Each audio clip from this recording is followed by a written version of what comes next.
Hello everyone and welcome to English by Heart. And today, as you all can see, that we're gonna discuss the story of बकरा ईद. जैसे कि आप सभी जानते हैं, ये जो पूरा वीक है ये हमारा फेस्टिवल्स का वीक रहा है, राइट, इंडिया के लिए. एंड येस्टरडे इट वाज बकरा ईद एंड मतलब on 1st of August we had Bakra Eid, and this is considered as a eating binge. Eating binge is खाने पीने का जो त्यौहार है. This is Bakra Eid. As you all know though कि दो ईद आती हैं, एक सवियों की मीठी ईद होती है और एक होती है बकरा ईद, इन विच ऑन विच जब भी कभी कोई त्यौहार होता है उनसे पहले हम हमेशा ऑन का यूज़ करते हैं. On Eid, on Rakshabandhan, on Diwali, on Holi, right? Keep this thing on a mind that we always use on before festivals. We'll talk about it when we talk about prepositions.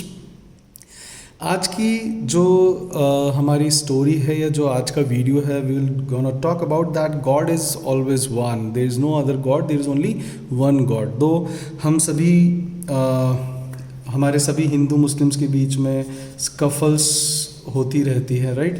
स्कफल्स होती हैं लड़ाइयाँ, राइट. क्वारलसम जो नोक झोंक है या लड़ाइयाँ हैं उसको हम कहते हैं स्कफल्स, राइट. जो रिलीजन है या जो गॉड है वह हम सभी के लिए most of the people, politicians, right, they have made it Apple of Discord, right. Apple of Discord. Apple of Discord हम पहले ही बात कर चुके हैं. हमने एक फ्रेज देखा था, एप्पल ऑफ एन आई. तब मैंने शायद आपको बताया भी था that Apple of Discord. Apple of Discord होता है झगड़े की जड़, जिसको आप कह सकते हो बोन ऑफ कंटेंशन. दोनों ही फ्रेजेस हैं, ये हम पहले शायद बात कर चुके हैं. कंटेंशन का मतलब ही होता है झगड़ा, राइट. तो हमने भगवान को एक झगड़े की जड़ बना रखा है, I don't know why, right. तो हम देखते हैं कि कैसे how God is one, right. So जो ईद है इस दिन दे स्ले रैम, राइट. बकरे को हम इंग्लिश में कहते हैं RAM, RAM. See how funny it is. It is Ram और रैम, राइट. ओके, सो जो ईद है उसकी कहानी क्या है, अगर most of you people must be aware of that, but जिनको नहीं पता है kindly listen to it and I will tell you how God is one, right. So this is an eating binge. Binge is a very good word that is used for party or celebration, right. You can use it. I have a birthday binge tonight, right. ये verb भी है और ये noun भी है, depends how you use it. Fine. So ये कहानी शुरू होती है, एक प्रॉफिट थे. प्रॉफिट होते हैं पैगंबर, जो भी भगवान के बंदे हैं, जो भी, जैसे Sai Baba was a profit. और इसी से एक बनता है प्रोफेसी. प्रोफेसी होती है जब आप कोई भविष्यवाणी करते हो, उसको हम कहते हैं prophecy, right. Yeshu Masih, he was also a prophet, right. Even Mohammad, he was a prophet, right. So prophet का मतलब होता है पैगंबर, राइट. तो ये प्रॉफिट की कहानी है जिनका नाम था इब्राहिम, और इन्हीं को हम अगर इस्लाम की बात करते हैं तो इनको कहा जाता है इब्राहिम. और अगर हम क्रिश्चियनिटी की बात करते हैं तो he is Abraham, like John Abraham and Daud Ibrahim. How funny it is. But yes, Christianity and Islam, they are very similar, right. That's why even Islam considers Isa Masih as a prophet. वो भी उनको प्रॉफिट मानते हैं, राइट. एंड जो इब्राहिम थे, ही was a very Payas man. वो बहुत ही एक रिलीजियस, धार्मिक व्यक्ति थे. तो एक दिन उनके एक जो स्वप्न है वह इनकर हुआ. इनकर होना मतलब घटित होना, राइट. ये लॉस भी इनकर होता है, प्रॉफिट भी इनकर होता है, राइट. सो ये आपके फिल इन द ब्लैंक्स में कई बार आता है, क्लोज टेस्ट में कई बार ये वर्ड यूज में लिया जाता है, to have an experience, right. So he incurred a dream, और उस ड्रीम के अंदर उनको भगवान जो गॉड है वो आते हैं और उनको बार बार आके कहते हैं कि तुझे अपनी सबसे प्रिय वस्तु मुझे सेक्रीफाइस देनी होगी if you want to prove your devotion. अगर तुम अपनी भक्ति मुझे प्रूव करना चाहते हो तो तुम्हें जो तुम्हारी सबसे प्रिय, राइट, जो सबसे वैल्यूबल प्रेशियस चीज़ है वो तुम्हें मुझे सेक्रीफाइस करनी होगी. वह उनको आकर बीहेस्ट करते हैं, आदेश देते हैं, राइट. अब जो इब्राहिम है वह उनको ही doted his son the most, वह अपने पुत्र को सबसे ज़्यादा डोट करते हैं। डोट का मतलब होता है अफेक्शन या प्रेम या प्यार, राइट। वैसे डोट इज़ फॉर स्नेह, राइट। तो वो अपने बेटे से सबसे ज़्यादा डोट करते थे, उनका सन ही उनके लिए सबसे ज़्यादा प्रेशियस था। तो अब उनका जो पुत्र है उनका नाम था आइजैक, जिसको हम इस्माइल भी कहते हैं, राइट। तो जो आइजैक था, जिनका एलियास नेम है इस्माइल, एलियास अपन बात कर ही चुके हैं, दैट इज़ उर्फ। सो यह उनका एलियास नेम था Ismail, but in books you will see Isaac, right. तो आइजैक भी उनको कहते हैं कि पापा don't worry, you should abide by what God has asked you. आप अबाइड बाय करो जो आपको भगवान ने बिहेस्ट किया है। तो छोटा सा बच्चा है, राइट, बट वो उनको कहता है कि आप डरो मत, जो आपको गॉड ने, भगवान ने आकर आपको, अल्लाह ने आपको आकर अगर सपने में कहा है कि आप अपनी सबसे प्रिय चीज़ को सेक्रीफाइस करें, तो आप उनके ऑर्डर को अबाइड बाय करें। और अबाइड के बाद हमेशा हम क्या लगाते हैं, बाई, हम पहले के वीडियोस में भी देख चुके हैं, बट यू नो बार बार सुनने से हमारे दिमाग पर यह एनग्रेव हो जाता है ना। एनग्रेव हो जाता है मतलब हमारे दिमाग पर यह जो गुद जाता है उसको हम कहते हैं एनग्रेव। जब भी कोई चीज़ किसी पर गुदी हुई होती है उसको हम कहते हैं एनग्रेव, राइट। तो ये आपके दिमाग पर एनग्रेव हो जाना चाहिए, that after abide it is always by. अब जो इब्राहिम है वह अपने बेटे आइजैक को लेकर ऑल्टर की तरफ चलते हैं। ऑल्टर क्या होता है, ऑल्टर होती है वेदी, राइट, जहाँ पर वो उसको बलि देंगे। तो जहाँ पर बलि दी जाती है यहाँ पर, या फिर कुछ भगवान को चढ़ाया जाता है। So today's first question is कि हम चढ़ाने को क्या कहते हैं, कि मैंने आज प्रसाद चढ़ाया, राइट। सो बहुत सारे स्टूडेंट्स हैं जो मुझे सुन रहे हैं, जो लगातार मुझे कमेंट करते हैं। So kindly just tell me what do we call चढ़ावा या चढ़ाना।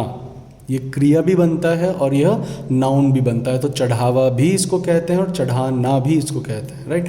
It is not offer, offer is not चढ़ावा या चढ़ाना, right. So kindly don't answer me with that offer, fine. Offer होता है किसी को कुछ चीज़ देना, है ना, जैसे कि you go to your cousins, you go to your relatives की थोरकिन्स के, जब भी आप जाते हो तो they offer you some drinks और सम स्नैक्स। वो आपको चढ़ाते नहीं है, वो आपको ऑफर करते हैं। So there is a particular word for चढ़ाना। सो जो स्टूडेंट्स मेरी क्लास ले चुके हैं आपको पता होगा, राइट। जिन्हों को नहीं पता है काइंडली सर्च, सीख करें इसको, गूगल करें, एंड और otherwise come in the comment box, I will tell you, fine.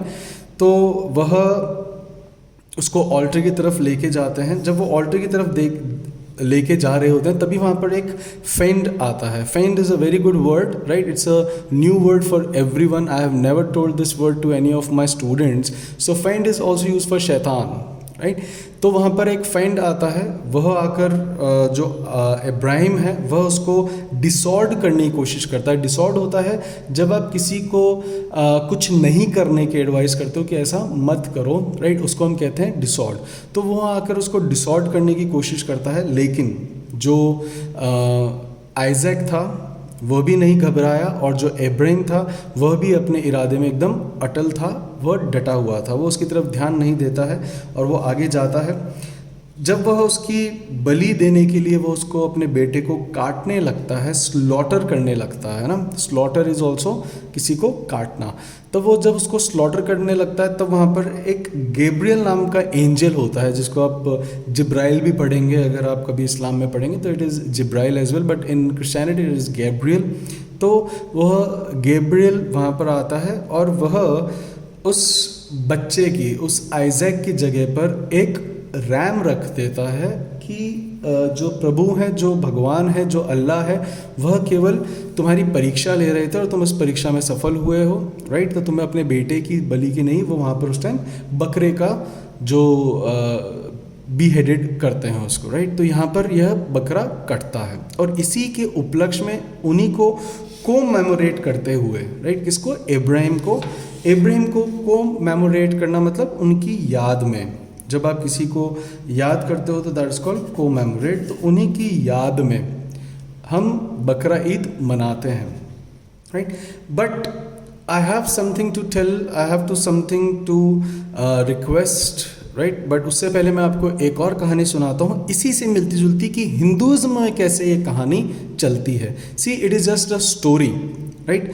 मुझे माफ़ करें, मेरा किसी का उद्देश्य, it is not a blasphemy, I don't want to create any blasphemy. Blasphemy होता है जब आप किसी रिलीजन के लिए कुछ अपमानजनक बात कर दो। मैं यहाँ पर किसी रिलीजन के लिए नहीं बोल रहा हूँ, ना ही मेरे को इस्लाम से कोई प्रॉब्लम है, ना ही मुझे हिंदुत्व से कोई प्रॉब्लम है, ना ही मुझे क्रिश्चियनिटी से प्रॉब्लम है। But yes, if you kill an innocent life just for the sake of a story, it is just a story, right. Same story goes in Hinduism as well, right. अब वो story क्या चलती है आपको पता ही होगा कि जो पार्वती जी थी उन्होंने अपने गंक से, गंक होता है मैल, राइट। एक बार वह नहाने के लिए जा रही थी, तब उन्होंने अपने गंक से अपने पुत्र को क्रिएट करा जिसका नाम रखा था गणेश, और उन्होंने उसको बिहेस्ट किया था कि किसी को भी अंदर आने ना दे। और जो गणेश था, ही वॉज अ बिडेबल सन, एक आज्ञाकारी पुत्र था। बिडेबल होता है जो बहुत ही आज्ञाकारी हो। आपको मुझे बिडेबल के 2 सिनोनिम बताने हैं जो कि ओबीडेंट नहीं होना चाहिए उसमें से एक भी, right. So you have to tell me 2 synonyms of biddable and none should be obedient, right. So this is my second question. My first question was कि चढ़ावा या चढ़ाने को क्या कहते हैं, and 2 synonyms of biddable. So Parvati ji ने अपने गंग से एक पुत्र को बनाया, उसको आदेश दिया कि किसी को भी अंदर आने नहीं देना है। और जो गणेश था, ही वॉज अ बिडेबल सन, वो एक आज्ञाकारी पुत्र था। अब वहाँ पर शिवजी जो है पार्वती जी को ढूंढते हुए वहाँ पर पहुँचते हैं, क्योंकि शिवजी और पार्वती जी उस टाइम जो नप्शियल हो चुकी थी, तो अब शिवजी है वो पार्वती जी को ढूंढ रहे थे। अब जब उनको पता पड़ता है कि वह अपने स्नान घर में है, स्नान कर रहे हैं, तो उनको ढूंढते हुए वो उनके महल में जाने लगता है। तभी वहाँ पर जो गेट पर ये जो गणेश हैं वो वहाँ पर खड़े हुए थे, तभी वह शिवजी को गेट पर ही डिबार कर देते हैं। And he doesn't allow and he didn't allow, sorry, not doesn't, and he didn't allow him to enter that place। और एंटर के बाद इन या इनटू नहीं लगता है जब भी आप कभी किसी प्लेस में एंटर करते हो ना। जब भी आप कभी किसी टेंजिबल जगह जा रहे हो तो तब आप एंटर के बाद इन या इनटू का यूज़ नहीं करते हो, right. So he debarred Lord Shiva from entering the palace. अब वह उसको डिसॉर्ड करते हैं। डिसॉर्ड करना मतलब कि किसी को एडवाइस करना कि ये नहीं करे। तो शिव जी उसको कहते हैं कि हे बालक, तुम मेरा रास्ता मत रोको और मुझे जाने दो, राइट। तो वो कहता है कि नहीं, मुझे मेरी माता पार्वती ने मुझे आदेश दिया है, राइट, कि उन्होंने मुझे बिहेस्ट करा है कि किसी को भी अंदर आने ना दे। अब वह उसको शिवजी कई बार डिसॉर्ड करते हैं, मनाते हैं, उसको बोलते हैं, बट वह नहीं मानता है। तब शिवजी को बहुत तेज रेत आता है, गुस्सा आता है, बोले कि हे तुच्छ बालक, राइट। अब वह उसका जो सर है, जो गणेश है, उसको बीहेडेड कर देते हैं, राइट। अब वो उसको बीहेडेड कर देते हैं। तो पार्वती आती हैं, उनको शोर सुनाई देता है, वो आती हैं बाहर, वो देखती हैं कि उनके पति और उनके पुत्र के बीच में एक वॉर चल रहा है, एक द्वंद्व चल रहा है, राइट। अब यहाँ पर जो है गणेश, उसका जो व्हाट यू कॉल जो सर है वह उसके टॉर्सो से अलग हो चुका था। टॉर्सो होता है आपका धड़, TORSO, टॉर्सो इज़ फॉर धड़, राइट। एंड वह उसके जो सर है वह उसके टॉर्सो से अलग हो चुका था। यह देखकर जो पार्वती जी हैं वह बहुत ज़्यादा लेमेंट करती हैं, विलाप करती हैं, और शिव जी से वह क्रोधित होती है कि आपने मेरे पुत्र को मार दिया, राइट। अब वह शिव जी उनको मनाने के लिए, करने के लिए, वह जो देवता आते हैं, देवता उनको शिव जी उनको बिहेस्ट करते हैं कि जाओ तुम ऐसे किसी भी जीव का सिर लेकर आओ जिसकी माता उसकी तरफ पीठ करके बैठी हो। तब जितने भी देव होते हैं वो जाते हैं पृथ्वी पर और ऐसी किसी माता को देखते हैं जो अपने बच्चे की तरफ पीठ करके लेटी हो, राइट। अब उनको जंगल में एक हथनी दिखती है जो कि अपने पुत्र की तरफ पीठ करके लेटी हुई थी। तब वह उस हाथी का सर काट कर ले आते हैं। अब देखिए यहाँ पर भी एक पिता अपने पुत्र का सर काटने के लिए जा रहे थे। यहाँ पर हिंदुज़्म में एक पिता अपने पुत्र का सर काट देते हैं। एक जगह बकरा आया, एक जगह हाथी आया। दोनों की स्टोरी सेम है, राइट? बट आप ये देखिए कि at least Hindus we don't cut elephants every year just to commemorate कि किसी दिन शिवजी ने उसको अपने पुत्र को किया था याद करने के लिए. No, it is not the thing कि उस दिन हमारे गणेश जी का जन्म हुआ या पुनर्जन्म हुआ फलाना ढीमका. No, you should not kill any innocent life for the sake of the story. Hinduism में तो it is lot of stories. Hinduism में तो बहुत सारी स्टोरीज भरी पड़ी हैं, और आज भी आप विदाउट फाइंडिंग द रीज़न और आप उससे क्या इन्फ्रेंस निकालते हो वो आपके ऊपर है. But you don't know the reality, what does it mean. वो वहाँ पर क्या कहना चाह रहे हैं कि what is the meaning of beheading someone, right? और आप देखिए हिंदुज़्म में जितने भी बीहेड हुए हैं, राइट, ये इस्लाम में भी एक बीहेड होना एक बहुत होली और स्पिरिचुअल और पायस डे माना जाता है ना. कि क्या मीनिंग है इस बीहेड का, क्या मतलब होता है किसी का सर काट देने का, किसी को नम करने का, किसी को जैसे किसी का शीश काट देना. और आप देखेंगे कि जिन जिन का भी कभी भी अगर शीश कटा है तो वो हमेशा अमर हुए हैं. They are immortals. आप देख सकते हैं जितने भी हैं जिनका भी शीश कटा है, दे आर इमॉर्टल्स. इमॉर्टल का मतलब ही होता है अमर. आप चाहे खाटू श्याम जी जो बर्बरीक हैं, जिनका शीश काटा था कृष्ण जी ने, राइट, जिनको भी बीहेड करा, इसका मतलब क्या है बीहेड होने का, राइट? सी, आज जब हम कहते हैं कि every religion is same, then of course उनकी स्टोरीज भी बहुत मिलती जुलती होगी. इसलिए आप देखिए कि जितने भी रिलीजन हैं उन सब का बेसिक बहुत बहुत सेम है. आज नेमिंग सेरेमनी होती है जब भी कभी किसी रिलीजन में बैप्टिज्म होता है. बैप्टिज्म एक बहुत बड़ा बिंज होता है हर रिलीजन के अंदर, चाहे वो हिंदुज़्म हो, चाहे वो इस्लाम हो, चाहे वो क्रिश्चियनिटी हो, चाहे वो कोई सा भी रिलीजन हो. Why baptism is considered as very important thing. We in every religion we have जो नप्शियल्स, जो वेडिंग का जो प्रोसेस है, दैट इज ऑल सेम. कि दो हैं, उनको कोई तीसरा ही मिलाएगा, राइट? आपके मौलवी हो, चाहे आपके पादरी हो, चाहे आपके पुजारी हो. So we have all the basic same, but yes, just because of their origin, कि उनका origin किसी और जगह था, इसलिए उनकी थोड़ी बहुत घटनाएं अलग हैं, but they all tell the same thing. But it's a request to everyone, don't kill animals on the name of these stories. They want to tell you something else. वो कहना चाहते हैं कि आपकी जो सबसे प्रिय चीज़ है, आप अपना मोह दूर करें, आप अपना उनसे अफेक्शन दूर करें, क्योंकि आपके अटैचमेंट ही तो आपके जितने भी डिज़ायर्स हैं उनका, या जो आपके सॉरोज हैं उन सबका कारण यही है. बुद्धा ने कहा था कि desire is the root of all evil. और जब तक आप अपना अटैचमेंट रखोगे, that's what Mohammed wanted to say, that's what Islam says. That's why in every religion there is a word called donation, right? और इस्लाम में तो जो 5 हक होते हैं उसमें से एक मेन है कि आपको जकारत करना होता है, कि आपकी जो जितनी भी इनकम है उसमें से 1/10वां हिस्सा आपको डोनेट करना ही करना है. Yes, and Hindus also you have to donate. In Christianity also you have to donate. Right, that means कि आपका उन सबसे मोह, अटैचमेंट उनसे कम हो. Fine.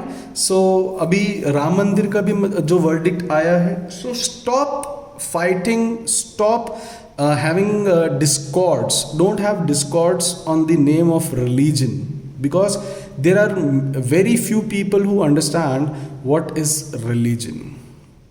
Fine. And kindly just reiterate and these all words, जिनको आप में से कईयों के लिए नए वर्ड्स हैं बट इनमें से काफ़ी पुराने वर्ड्स भी हैं. Keep on reiterating. अब थोड़ा सा जो कोरोना का है, अब दो इट इज़ डिसेमिनेटिंग, अभी भी कोरोना जो है वो बहुत ज़्यादा डिसेमिनेट हो रहा है. तो please keep precautions, use mask, wear mask and wash your hands, stay home जब तक कि कोई इमरजेंसी ना हो, don't go out, right? And exams होंगे आपके by this year, I hope so, right? So keep on preparing and listening to English by heart. Till then, take care. Hasta la vista. Sayonara.